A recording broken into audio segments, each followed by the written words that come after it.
अभी तक देखो हमने इक्विलिब्रियम कांस्टेंट करना है। इक्विलिब्रियम स्पेलिंग देख लेना एक बार, मैं जल्दी जल्दी में लिख रही हूँ, ठीक है। इक्विलिब्रियम कांस्टेंट हमने करना है हाफ सेल्स का,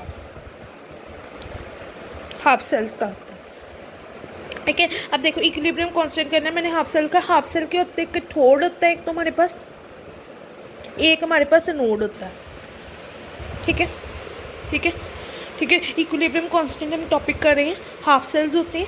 हमें पता है इलेक्ट्रोलाइट होता है जो, अगर हमने बात करें है ना, इलेक्ट्रोलाइट होता है, ठीक है। हम हाफ सेल्स की बात करें। अब कैथोड होता है, एक जगह नोड होता है। कैथोड जो होता है हमारे पास यहाँ पर रिडक्शन हो रही है, ठीक है, और ये हमारा यहाँ पर रिडक्शन हो रही है कैथोड पे, ये हमारा पॉजिटिव टर्मिनल होता है, ये हमारा पॉजिटिव टर्मिनल होता है, ये हमारा पॉजिटिव टर्मिनल पे होता है, और यहाँ पर रिडक्शन होती है। यहाँ पर नोड हमारा ऑक्सीडेशन हो रही है, और यहाँ पर हमारा नेगेटिव टर्मिनल पे होता है, नेगेटिव टर्मिनल, ठीक है। ये रिडक्शन हमारा पॉजिटिव टर्मिनल, ये हमारा ऑक्सीडेशन हमारा नेगेटिव टर्मिनल। यहाँ पर हमारा गेन ऑफ इलेक्ट्रॉन्स हो रही है, और यहाँ पर हमारा लॉस ऑफ इलेक्ट्रॉन्स हो रहे हैं, लॉस ऑफ इलेक्ट्रॉन्स हो रहा है ना।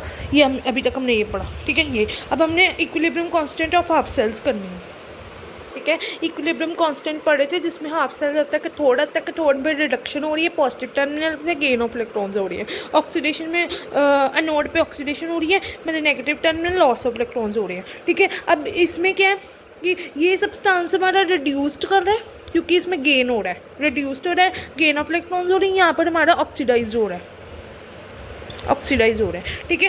ये हो गया, ठीक है, ये मैंने आपको बता दिया। सो उसके बाद अगर मैं ऑक्सीडेशन की बात करूँ, ऑक्सीडाइजिंग एजेंट की बात करूँ, ऑक्सीडाइजिंग एजेंट, देखो मैं पानी पी लूँ, मुझे प्यास लग रही।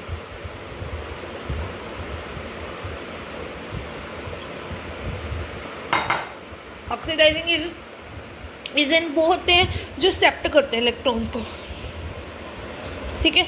ऑक्सीडाइज वो होता है जो क्या कहते हैं, लॉस ऑफ इलेक्ट्रॉन्स हो रहे हैं,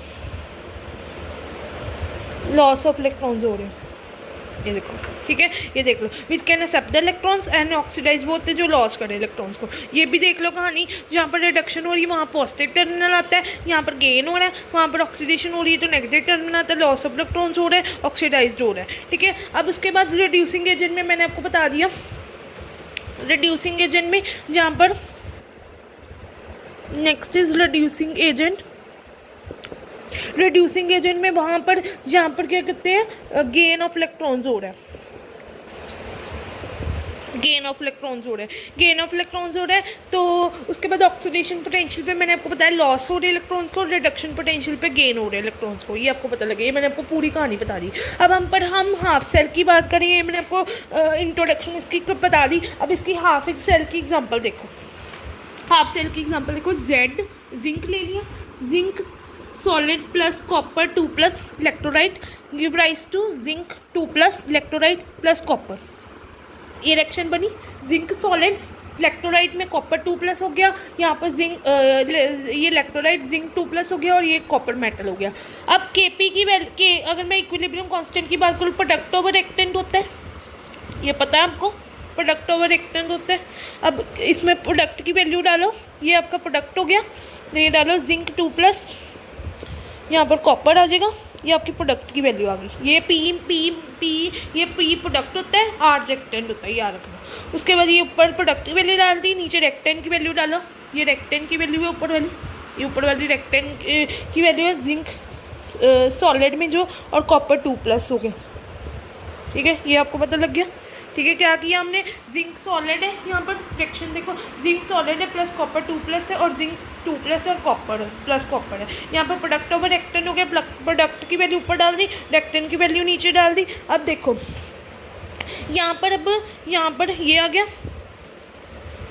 ये आ गया, ये आ गया। उसके बाद मैंने यहाँ पर जिंक की वैल्यू आपकी सॉलिड की 1 है, ठीक है। कॉपर की वैल्यू भी यहाँ पर 1 है, तो आपके पास ये 1 हो जाएगा, ये 1 हो जाएगा। उसके बाद आपके पास ये वैल्यू होगी के की, जिंक Z2+, Za2+ और कॉपर 2+, ये आपकी वैल्यू आ जाएगी, ये आ जाएगी, ये आ गई। ये देख लो, पहले ये थे, पहले प्रोडक्ट की वैल्यू डाली, रेक्टेन की वैल्यू डाली, यहाँ पर जिंक की वैल्यू 1 है, कॉपर की वैल्यू 1 है, ये आ गया। उसके बाद आपके इलेक्ट्रोमोटिव फोर्स में EMF की वैल्यू क्या होती है, कैथोड माइनस एनोड होती है। उससे पहले तो ये बाद में आएगा, ये आएगा 2.33 NF आ गया, RT आ गया,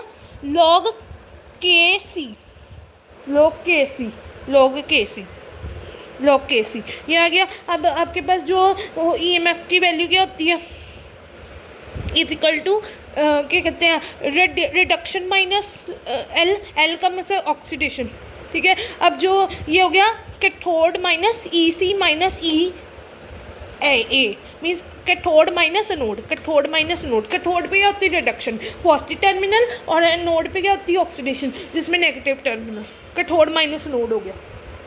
ये आपका फॉर्मूला बन गया। ये आपको याद करना पड़ेगा, 3.33 NF RT log Kc, ये आपको याद करना पड़ेगा। ये देख लो, मैं शुरू यहाँ से दिखाती हूँ, ये देख लो।